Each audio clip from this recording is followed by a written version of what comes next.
Buenas tardes, bienvenidos al primer encuentro de nuestro ciclo de webinars sobre longevidad. Muchísimas gracias por estar conectados. Esperamos que os resulte útil el contenido y os animamos a ir enviándonos todas las dudas que os vayan surgiendo a lo largo de la sesión. Al final del webinar dedicaremos un tiempo para intentar responder todas vuestras dudas. Para quien no nos conoce, voy a presentarnos. Yo soy Ana Reguera, socia del área comercial de Avante, y me acompaña Paula Satrústegui, socia del área de asesoramiento patrimonial. Muchas gracias, Enar, y muchas gracias a todos por acompañarnos esta tarde. Desde nuestra posición como entidad financiera especializada en el asesoramiento y la planificación financiera, hemos organizado una serie de sesiones para tratar un tema de creciente relevancia, como es la longevidad y su impacto en la planificación financiera personal. Como imagino que todos sabéis, en las últimas décadas la esperanza de vida ha crecido notablemente. De hecho, en España, según datos del INE, la esperanza de vida ya ha alcanzado los 83,8 años, situándonos entre uno de los países más longevos del mundo. ¿Esto qué implica? Pues implica que muchas personas van a vivir 20 o incluso 30 años después de la jubilación, y eso nos plantea retos significativos en términos de sostenibilidad financiera y, por supuesto, de calidad de vida.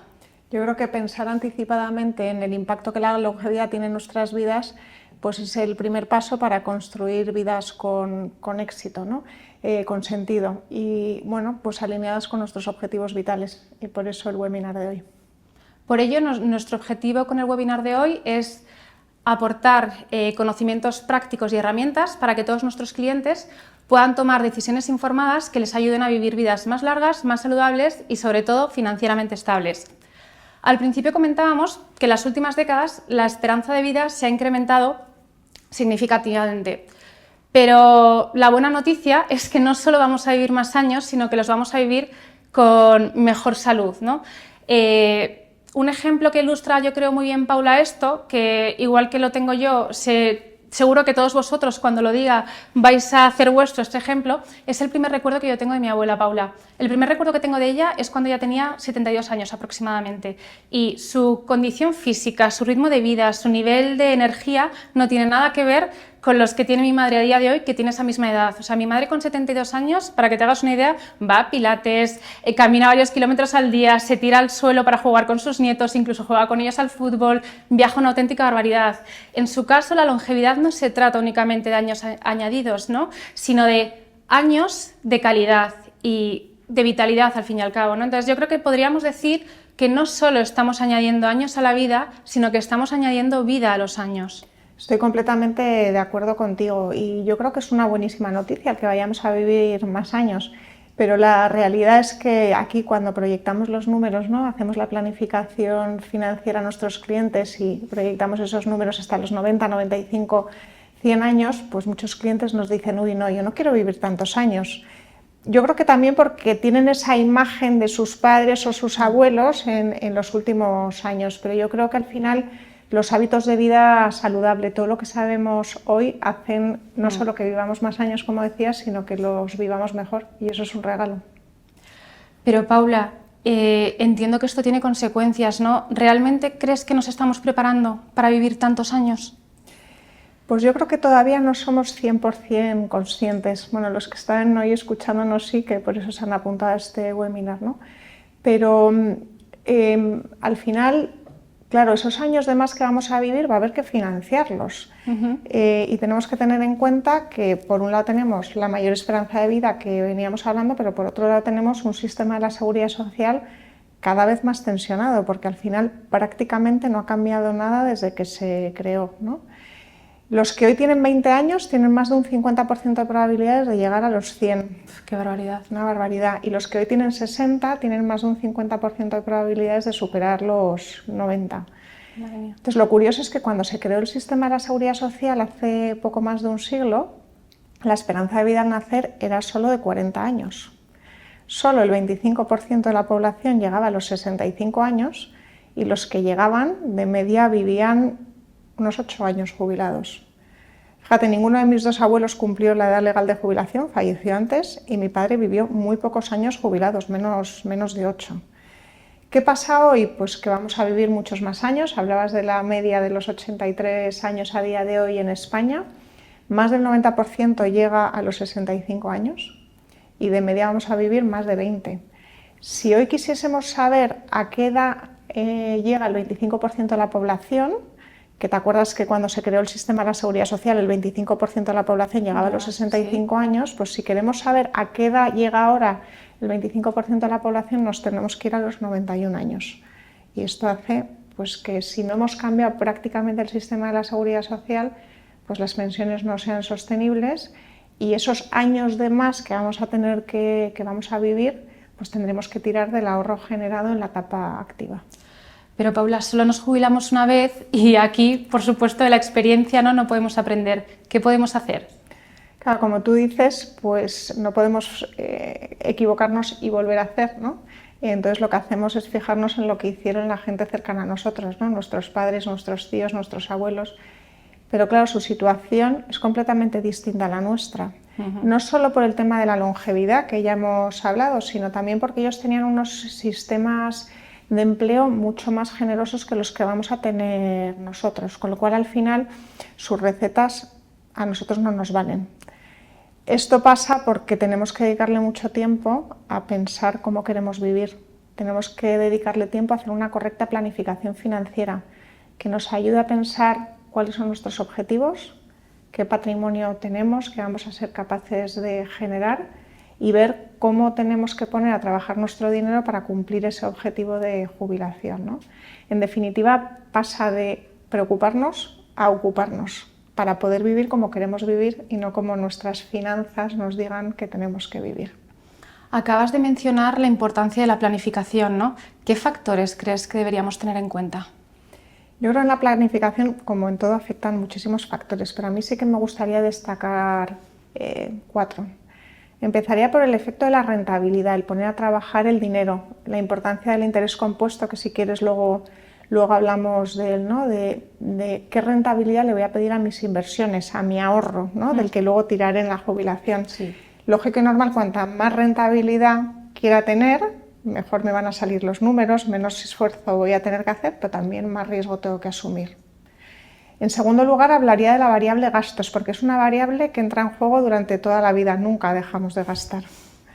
Entonces, ¿cómo quiero vivir? No es lo mismo que me guste pasear a que me guste ir a la ópera, ¿no? El coste es distinto. En tercer lugar, la variable de ingresos. Esa variable sí que es más corta en el tiempo, porque, hombre, hay gente de 90 años que ingresa, pero lo normal es jubilarte a edades mucho más tempranas, ¿no? Entonces, ¿cuánto voy a ingresar y durante cuánto tiempo? Eso va a afectar también mucho en mi plan de ahorro e inversión. Y por último, el horizonte temporal, que juega a mi favor. Cuanto antes empecemos a ahorrar, menos tendrá que ser el esfuerzo y con eso conseguiremos que la longevidad sea un regalo y no una maldición, como muchos piensan. Si quieres, más adelante vamos a hablar de todos estos factores que acabas de mencionar, pero sí que me gustaría que nos detuviésemos un poquito en la parte de los intangibles, ¿no? Porque la longevidad, aparte de obligarnos, ¿no? A replantearnos nuestras finanzas, también nos obliga a replantearnos nuestras prioridades, ¿no? Al fin y al cabo vamos a vivir más años y en buenas condiciones y eso nos invita a preguntarnos, ¿no? Oye, ¿qué quiero hacer yo con estos años? Diariamente estamos con clientes que han estado muy involucrados y muy volcados durante su etapa activa en su desarrollo profesional, ¿no? Y cuando llega el momento de jubilarse, de parar, pues sienten vértigo, ¿no? El hecho de parar en seco y no haber podido cultivar otros espacios, pues les genera muchísima incertidumbre, ¿no? Y además es que en los últimos años hemos oído hablar muchísimo de unos términos como son el Ikigai, el Moai, incluso en el contexto de longevidad hemos llegado a leer de vidas que van a durar 90, incluso 100 años, ¿no? ¿Cómo de importantes crees que son estos conceptos que acabo de mencionar y, sobre todo, podemos vivir muchos años pero vivir sin plenitud si nos falta propósito? Sin duda el propósito para mí es súper importante. Me gustaría antes hacer un poco referencia a la importancia de invertir en activos intangibles, ¿no? Vale. Y creo que bueno, todos hemos leído mucho a lo largo de los últimos años de la importancia que es para la longevidad pues los hábitos de vida saludable, el hacer ejercicio, ¿no? El mantenerse activo no solo físicamente, sino mentalmente, la buena alimentación, que parece que ahora todo es malo. Efectivamente. El dormir muchas horas al día, aunque a veces no pues parezca, ¿no?, que es una pérdida de tiempo. O sea, de todo eso hemos leído un montón, pero creo que de las cosas que más afectan para una vida plena, feliz, longeva, es, como tú dices, el propósito y el sentirte acompañado, ¿no? Aquí podemos hablar del Ikigai que nos comentabas, que está muy ligado también con el sentido de la vida de Viktor Frankl y por supuesto del Moai, como tú dices, de estar acompañado, ¿no? Yo te diría que por resumir un poco estos tres conceptos, o qué me parece importante cada uno de ellos, el Ikigai es el propósito, ¿no? El tener un propósito para levantarte todas las mañanas. Sabes que Japón es el país más longevo del mundo y se dice que es por el Ikigai, ¿no? Al final, el Ikigai lo que nos da es como un sentido interno para mantenernos activos, para estar socialmente conectados. Y eso hace que los japoneses pues vivan tantos años, ¿no? El tener un propósito en la vida lo que consigue es estar mentalmente más sano, por un lado, el reducir el estrés, incluso tienes menos enfermedades cardiovasculares, que es importantísimo cómo afecta a la salud el tener ese propósito. Madre mía. Y ese propósito yo lo ligo mucho con el libro de Viktor Frankl, del hombre en busca de sentido, que si no os lo habéis leído, pues es un libro de cabecera. Viktor Frankl fue un psiquiatra que estuvo en los campos de concentración nazi, y entonces él analizó mucho la importancia del sentido de la vida y decía que aquellos que tenían un sentido en su vida, incluso en los momentos más crueles, como puede ser vivir en un campo de concentración, pues que tenían más probabilidad de sobrevivir, ¿no? Y de sobrellevar esos momentos, ¿no? Pues los que querían ver a sus familiares. En el caso de Viktor Frankl, además de ver a sus familiares, él tenía el propósito de salir y escribir el libro, ¿no? Pues todo eso te hace pues vivir mucho mejor y tener ese propósito, ¿no? Y por último, para mí un tema también muy importante son las relaciones sociales, que alargan muchísimo la vida, el famoso Moai del que hablábamos. ¿Cuántas veces hemos ido a cenar con nuestros amigos y hemos vuelto en el coche y hemos pensado, o sea, me ha dado la vida esta cena, ¿no? He ganado años de vida. Y te diría que todas, ¿no? El estar conectados está demostrado que alarga muchísimo la esperanza de vida, y no solo eso, pasas mucho mejor las crisis vitales, que al final todos pasamos por ellas antes o después, ¿no? Y por el lado contrario, también hay muchos estudios que demuestran lo contrario, ¿no? Que la soledad lo que hace es pues aumentar las enfermedades, las afecciones, y yo creo que todos conocemos a alguna persona que vivió sola el COVID, alguna persona mayor, ¿no?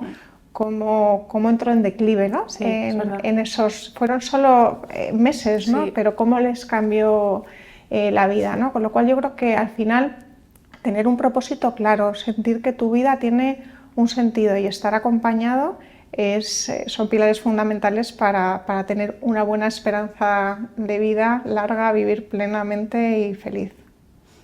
Perfecto. Ahora, si te parece, vamos a empezar a adentrarnos en la parte de los tangibles, ¿no?, que comentábamos antes. Y ahí me gustaría compartir contigo, Paula, uno de los mitos más extendidos y creo yo que peligrosos, ¿no?, es pensar que al jubilarnos vamos a necesitar menos recursos, ¿no?, que uno deja de trabajar y que automáticamente los gastos se reducen significativamente, ¿no?, cuando la realidad es que es muy distinta, ¿no? Estamos acostumbrados a ver a clientes de manera diaria y eso nos ha demostrado que efectivamente este mito es un mito y la realidad es completamente diferente, ¿no? Cuando nos encontramos con clientes que precisamente han estado durante su vida laboral, ¿no?, muy involucrados en el trabajo, lo que quieren hacer cuando ya no tienen esas obligaciones profesionales es disfrutar de la vida, ¿no? Dedicarse a sus hobbies, a su familia, viajar, comer fuera, salir, cenar, incluso algunos de ellos iniciar, ¿no?, proyectos personales, ¿no? Entonces, lo que nos demuestra al fin y al cabo la experiencia es que a los 65 años las personas están en plena forma física y que además tienen sus agendas sociales y personales muy activas, ¿no? Y todo esto, lógicamente, tiene que tener un coste, ¿no? Es curioso porque, como tú dices, subestimamos nuestros gastos de la jubilación y eso conlleva que al final subestimamos el dinero que vamos a necesitar en global durante tantos años, ¿no? Hay un estudio de Dan Ariely, que es un economista conductual, que en 2018 publicó un artículo en el Wall Street Journal en el que decía que de media pensamos que vamos a necesitar un 70% de nuestros ingresos durante la jubilación y que, sin embargo, si nos paramos a pensar cómo queremos vivir, realmente vamos a necesitar un 130% de los ingresos que teníamos antes de la jubilación, por varios motivos. Tú has señalado uno de ellos, ¿no? Porque al final tenemos mucho más tiempo libre para salir a cenar, ir al cine, para hacer un montón de cosas. A día de hoy, pues con el trabajo, por desgracia, pues no tenemos ese tiempo libre que vamos a tener el día de mañana. En segundo lugar, hay un factor importante y es que hay algunas empresas que te pagan determinadas cosas, ¿no? El seguro de salud, el teléfono, el coche. Entonces, al final, todos aquellos que tienen incentivos de ese estilo, el día que se jubilen tienen que asumir ellos ese gasto. Y por último, también nos encontramos cada vez con más gente que quiere ayudar a sus hijos en esta etapa. ¿Por qué? Porque sus hijos son jóvenes, están en la etapa de tener niños, de la hipoteca, y en el fondo piensan, yo quiero ayudar a mis hijos hoy que lo necesitan y no dentro de 30 años cuando yo me muera, que probablemente ahí no sea cuando lo necesiten, ¿no? Entonces es verdad que los gastos aumentan.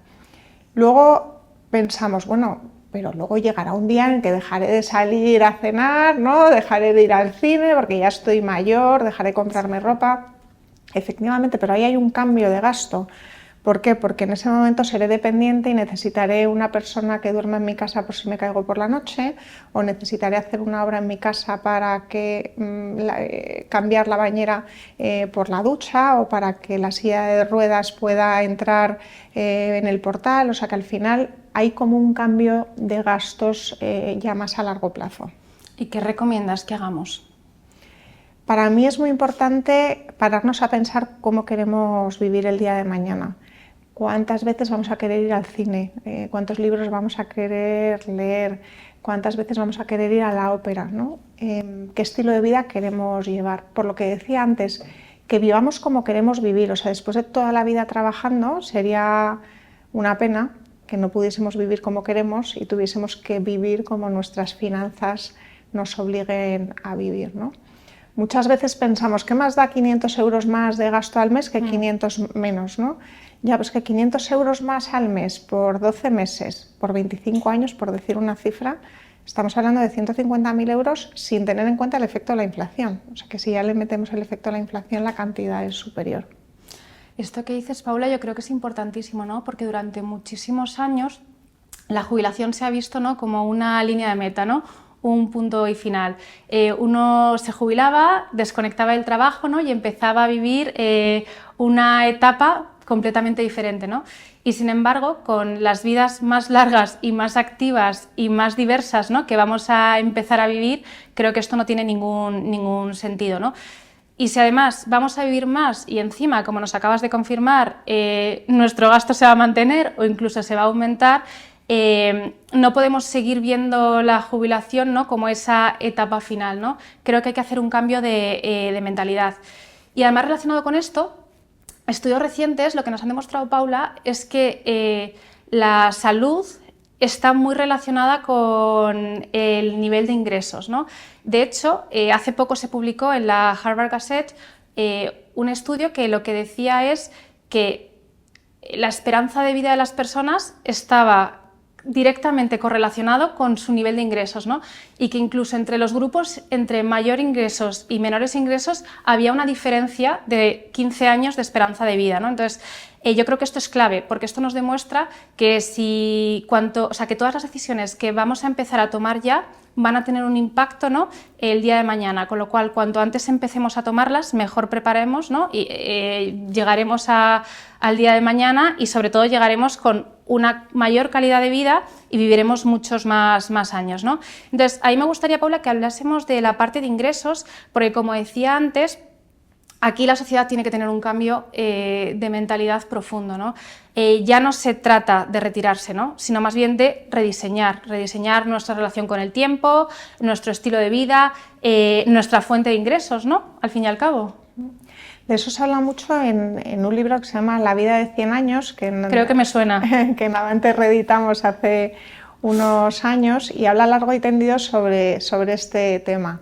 Habla de que en vidas con una esperanza de vida de 70-75, lo que ha habido hasta ahora, la vida es una vida de 3 etapas en las que es un poco lo que hizo mi padre, ¿no? Estudias, trabajas, te jubilas, sí. Y ahí se acaba todo, ¿no? Pero en estas vidas cada vez más largas tenemos que pasar a la famosa vida multietapas, ¿no? Que es una vida en la que se van a solapar, secuenciar distintas etapas. Va a haber etapas en las que emprendamos, etapas en las que trabajemos por cuenta ajena, que hagamos voluntariado, que cuidemos a familiares, que estudiemos. El estudio va a adquirir mucha importancia y yo siempre lo pienso, digo, y se lo digo mucho a mis hijas, cuando me ven estudiando me dicen, mamá, pero si ya no vas al cole, y digo, vas a tener que estudiar toda la vida, no solo en el colegio, ¿no? Entonces, son etapas en las que en ocasiones dedicaremos más tiempo a trabajar, otras veces dedicaremos más tiempo a cuidar a nuestros hijos, otras veces a lo mejor incluso paramos y reseteamos y vemos qué queremos hacer, ¿no? Entonces muchas etapas se solaparán unas con otras, y qué duda cabe pues que ahí entran en juego pues distintos tipos de jubilación que a futuro pues adquirirán cada vez más importancia. Sin embargo, Paula, yo creo que la gran mayoría de nuestros clientes, incluso nosotras mismas, si nos preguntasen, nos gustaría, ¿no?, jubilarnos antes de los 65 años, ¿no? Y sin embargo, la seguridad social cada vez penaliza más este tipo de comportamientos e incentiva, ¿no?, prolongar la vida laboral. De hecho, hemos tenido una reforma del sistema hace nada y lo que hacía, ¿no?, era, introducía pues reformas en la parte de jubilación activa, jubilación parcial, jubilación flexible, ¿no? Lo que pasa es que tenemos que ser conscientes que en estas vidas más largas vamos a tener que trabajar más, lo cual no significa estar trabajando de sol a sol hasta a los 70 años, ¿no? Probablemente ahí levantaremos un poco el pie del acelerador y adquieran un poco más de sentido pues la jubilación activa, en la que puedes compaginar pensión y trabajo, la jubilación más allá de los 65 años, la jubilación parcial, la jubilación flexible, y esto lo que va a hacer es ayudarnos a empezar a tirar de los ahorros más tarde y a tener pensiones más elevadas. Esto es un cambio de mentalidad, como decíamos antes, porque a día de hoy la edad real de jubilación es anterior a la edad legal de jubilación, lo cual quiere decir que nos queremos jubilar cuanto antes. ¿Y esto que estás explicando, Paula, está pasando ya en España? Nada, en España menos del 5% de los jubilados compaginan pensión y trabajo. Pero claro, la media europea está en el 13%, lo cual pues aquí vemos que tenemos camino por recorrer. Y yo creo que, bueno, que según nos vayamos concienciando de esta longevidad bien entendida, pues ese porcentaje tendrá que ir aumentando. Si algo hemos visto hasta ahora, Paula, es que efectivamente no necesitamos un cambio de mentalidad, ¿no? Que la jubilación ya no es una etapa final, sino que es una nueva etapa vital, ¿no?, más larga, más costosa y más activa, ¿no? Y eso exige que nos preparemos desde la parte de lo tangible, ¿no?, de las finanzas, pero también desde los intangibles que decíamos antes, ¿no?, los hábitos, los propósitos y por supuesto desde la salud, ¿no? En 2024 Oliver Wyman y Morgan Stanley publicaron un informe, ¿no?, que estudiaba un poco la longevidad y el impacto de la misma en la sociedad, ¿no? Y este estudio partía de una premisa clara, ¿no? Vivimos más años, pero financieramente no mejor preparados, ¿no? Y además es que a medida que aumenta la esperanza de vida, se reduce la tasa de natalidad y lo que se está produciendo es una redistribución del riesgo de longevidad, ¿no?, del Estado está pasando al individuo. ¿Y eso qué es? ¿A qué nos está obligando a las personas, ¿no? A hacer que tengamos que ahorrar más durante mucho más tiempo, a hacernos responsables de planificar nuestra jubilación y, en tercer punto, a tener que estar también, una vez jubilados, ser activos financieramente hablando, ¿no? Efectivamente, ya no se trata solo de ahorrar e invertir, sino que hay que ahorrar e invertir bien, ¿no? Por el lado del ahorro, al final es difícil porque nunca encontramos el momento, ¿no? Pero como todo en la vida, ¿eh? Siempre es más momento para... ¿Cuándo adelgazamos? Cuando tenemos un evento, completamente. ¿no? ¿Cuándo dejamos de fumar? Pues cuando el médico nos pone precio a la vida y nos dice que ya. Pues lo mismo pasa con el ahorro. ¿Cuándo ahorramos? Cuando tenemos un propósito concreto. Quiero mandar a mi hijo a Inglaterra, o quiero comprarme esta vivienda, o quiero jubilarme y vivir con X euros al mes, ¿no? O sea que, claro, el cerebro nos juega malas pasadas, ¿no? Porque ahí, bueno, ahora que ya se ha estudiado mucho el cerebro, ¿no? Pues los famosos dos sistemas, el sistema más racional y el sistema más emocional, al final, Jonathan Haidt en su libro La hipótesis de la felicidad hablaba o representaba a la parte más emocional como un elefante y a la parte más racional como un jinete. Entonces, al final, cuando el elefante entra en juego, o sea, el jinete no le puede manejar, ¿no? No le puede atar corto porque tiene muchísima más fuerza que él. Entonces lo que tenemos que aprender es a darle herramientas al elefante, ¿no? Mucha gente nos dice, no, yo es que no soy capaz de ahorrar porque ahora mismo con los niños, la casa, la hipoteca, lo que sea, pues Sí. no soy capaz de ahorrar, ¿no? Bueno, pues vamos a darle herramientas a ese elefante. ¿Qué podemos hacer? Pues una cosa es el ahorro periódico, por pequeño que sea. Decir, bueno, yo el día 1 de cada mes, igual que pago el teléfono, el alquiler, lo que sea, el seguro médico, voy a destinar una parte a ahorro todos los meses. En vez de decir, bueno, voy a ir acumulando y lo invierto todo al final. ¿Por qué? Porque si lo voy dejando, cuanto más dinero tenga en la cuenta, más gasto por otro lado, ¿no? Claro. Y luego que cuando inviertes solo una vez, te la juegas a un valor liquidativo, te la juegas a que Trump esté de buen humor o de mal humor y lo que haya dicho ese día, mientras que si tú tienes un ahorro periódico consigues mucho mejor precio medio. Otra herramienta que le podemos dar es decir, bueno, yo hoy no puedo ahorrar, pero me comprometo a ahorrar en el futuro, lo cual quiere decir que el día que mi jefe me mande, ¿no? me diga, ven a mi despacho y me diga, tu sueldo es de X más 1, pues ese 1 que tengo de más, pues me comprometa a ahorrarlo. Acabas de hablar de qué podemos hacer desde el punto de vista del ahorro, ¿no? Pero nosotros al fin y al cabo somos una entidad financiera. Desde el punto de vista de la inversión, ¿qué podemos hacer? Bueno, hablábamos antes de la importancia del interés compuesto, del interés, ¿no? Dicen que Einstein decía que el interés compuesto es la mayor fuerza del mundo. Yo también lo creo, ¿no? Si nos diésemos cuenta la diferencia que hay entre dejar el dinero bajo el colchón o ponerlo a trabajar, estoy convencida que muchísima gente invertiría sus ahorros. Fíjate, si yo invierto 100.000 euros, bueno, cojo 100.000 euros y los meto debajo del colchón, dentro de 25 años seguiré teniendo 100.000 euros. Estaré súper contenta porque tengo lo mismo.